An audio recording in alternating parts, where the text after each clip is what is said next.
Hello students, welcome back education BEd tutorial. यहाँ पर आप देखते हो एजुकेशन से संबंधित वीडियोस। तो आज का जो वीडियो है वह है डीएलएड फर्स्ट ईयर स्टूडेंट्स के लिए, क्योंकि 2 से 3 दिन में डीएलएड का एग्ज़ाम शुरू होने वाला है। आई होप आपने सभी ने अच्छे से तैयारी कर ली होगी और बची कुची जो भी तैयारी है वो यहाँ से आप कर लीजिए। ये सारे क्वेश्चन आपको आपकी एग्ज़ाम में हेल्प करेंगे। तो चलिए स्टार्ट करते हैं आज का वीडियो।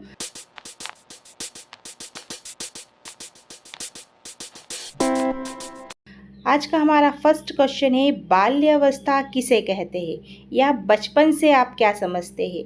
दोनों टाइप्स के क्वेश्चन आते हैं, तो आपको यही आंसर लिखना है। तो हमारा आंसर है बाल्यावस्था विकास का वह चरण है जिसमें 6 से 12 वर्ष आयु अवस्था होती है।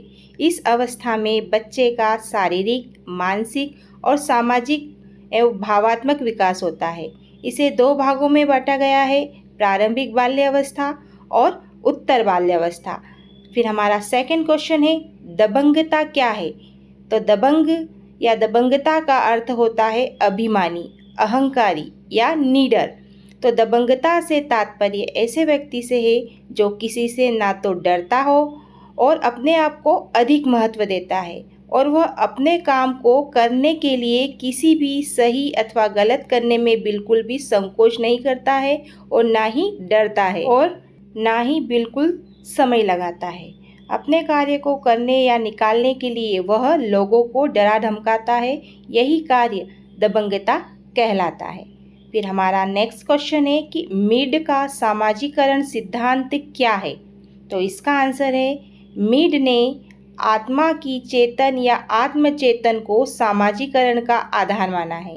ये कहते हैं कि जब बच्चा जन्म लेता है तब वह जैविकीय व्यक्ति होता है और आंतरिक प्रेरणाओं से प्रेरित होकर क्रिया करता है और अपने परिवार के सदस्यों और अन्य व्यक्तियों के संपर्क से वह यह समझने लगता है कि लोग उससे किस प्रकार की व्यवहार की अपेक्षा करते हैं।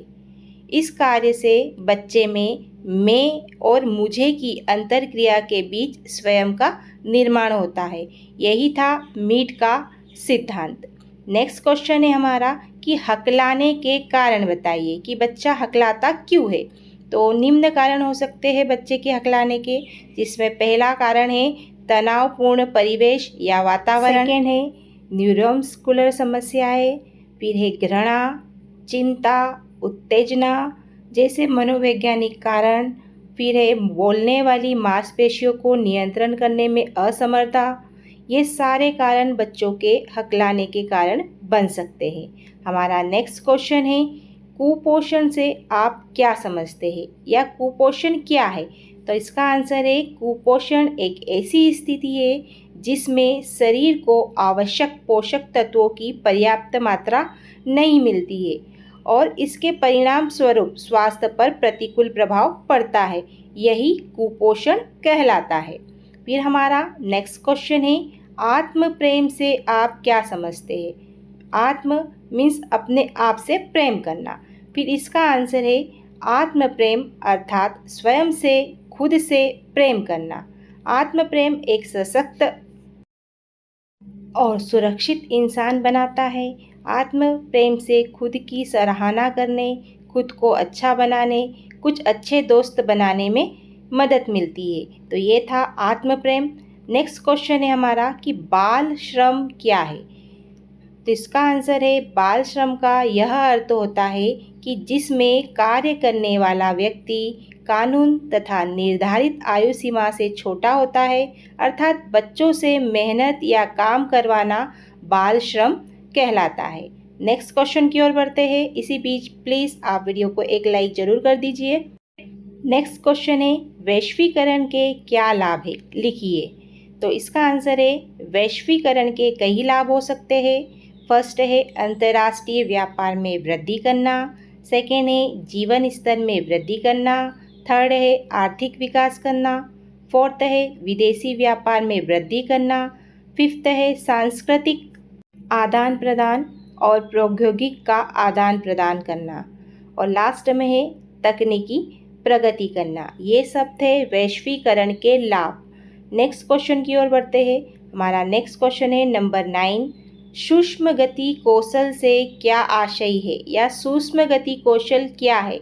तो इसका आंसर है सूक्ष्म गति कौशल वह कौशल है जिसमें छोटी छोटी मांसपेशियों की क्रियाकलाप होती है जो शरीर के विभिन्न अंगों में होती है। उंगलियों में, आँखों में, पैरों की उंगलियां, हाथ की कलाई, होंठ, जीभ आदि। मांसपेशियों, जोड़ों और नसों का जटिल समन्वय शामिल होता है, जैसे लिखना, ड्राइंग करना आदि। ये था सूक्ष्म गति कौशल।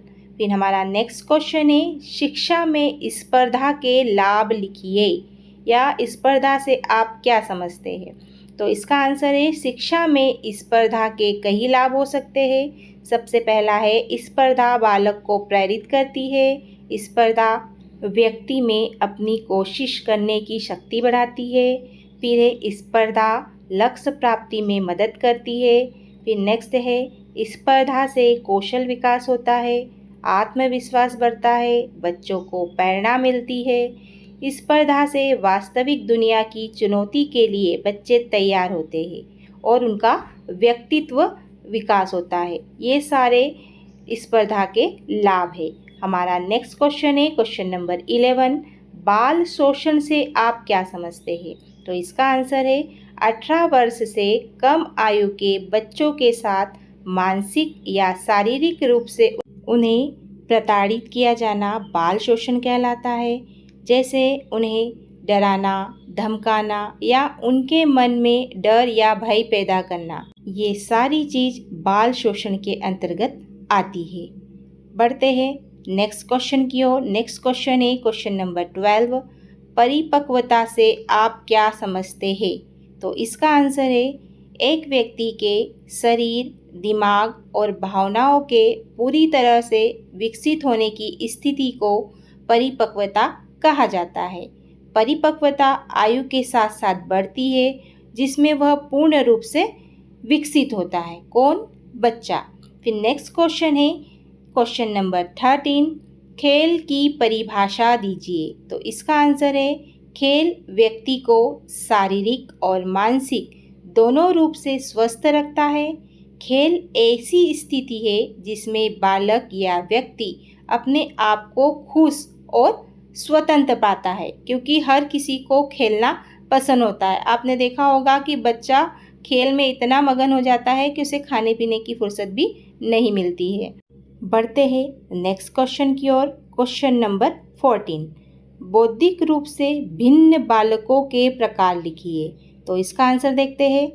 इसका आंसर है फर्स्ट है सृजनात्मक बालक, सेकंड है प्रतिभाशाली बालक, थर्ड है विकलांग बालक और फोर्थ है मानसिक मंदता बालक। ये सारे बालक बौद्धिक रूप से भिन्न बालक की श्रेणी में आते हैं। नेक्स्ट क्वेश्चन है हमारा क्वेश्चन नंबर 15, शिक्षा में सहयोग के क्या लाभ है? इसका आंसर देख लेते हैं। तो शिक्षा में सहयोग के कई लाभ होते हैं। सहयोग से बालक कई समस्याओं का समाधान कर सकता है। सहयोग से कार्य करने पर लक्ष्य प्राप्ति आसान हो जाती है। सहयोग व्यक्तित्व विकास में सहायक होता है। सहयोग से व्यक्ति को समर्थन मिलता है। आपने देखा होगा कि अकेले व्यक्ति जो काम नहीं कर सकता वो मिलजुल कर आसानी से कर सकता है, इसलिए सहयोग के कई लाभ हो सकते हैं। नेक्स्ट क्वेश्चन है हमारा क्वेश्चन नंबर 16, विकास की परिभाषा बताइए, या विकास से आप क्या समझते हैं? इसका आंसर देख लेते हैं।